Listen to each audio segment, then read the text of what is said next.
Here's a question for you. Do One Piece theories add to the story, or do they actually take something away?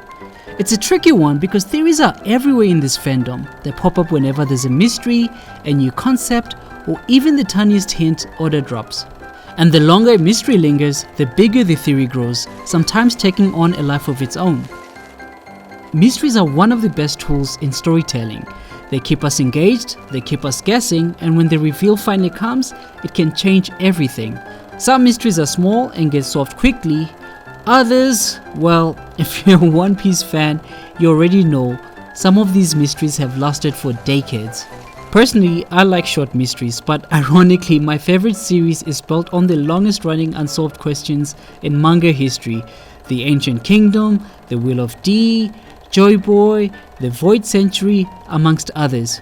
And just from these, thousands of fan theories have been born. Which brings us back to the big question: do these theories make the story better or worse?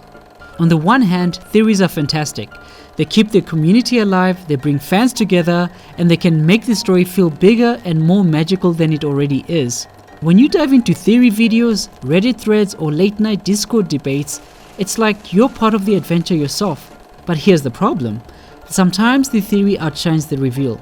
If fans imagine something so huge, so mind-blowing, the actual canon explanation might feel underwhelming.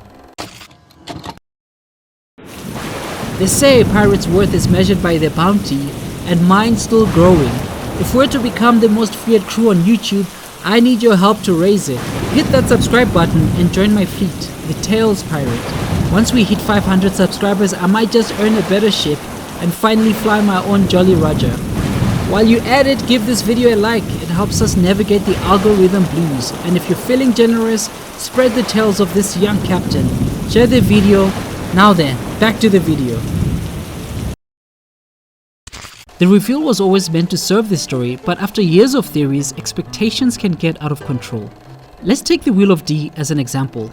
It was first introduced all the way back in the Drum Island arc around chapters 130 to 133, and yet over 1,000 chapters later, we still don't have a clear answer.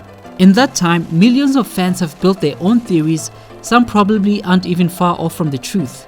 So when Oda finally reveals it, how will it land?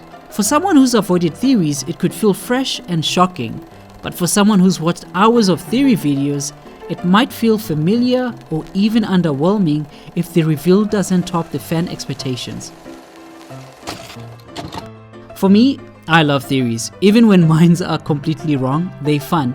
They keep the community alive even long after a chapter drops or when the manga eventually ends. And if fans figure out a mystery before Oda reveals it, that's not their fault. If something's been teased for decades, someone's bound to piece it together eventually. My personal hope is that I live long enough to finally see the answers to the biggest mysteries: the Void Century, the Ancient Kingdom, the Will of D, and of course who Joy Boy really was. Everything else, I'm happy to wait. So what do you think? Do theories make One Piece better, or do they sometimes ruin the surprise? And what's your favorite rabbit hole mystery? Drop your thoughts in the comments, I'd love to hear them. If you enjoyed this video, please give it a like, it really helps me out. And if you haven't subscribed, consider joining the crew. I've got more One Piece content coming your way.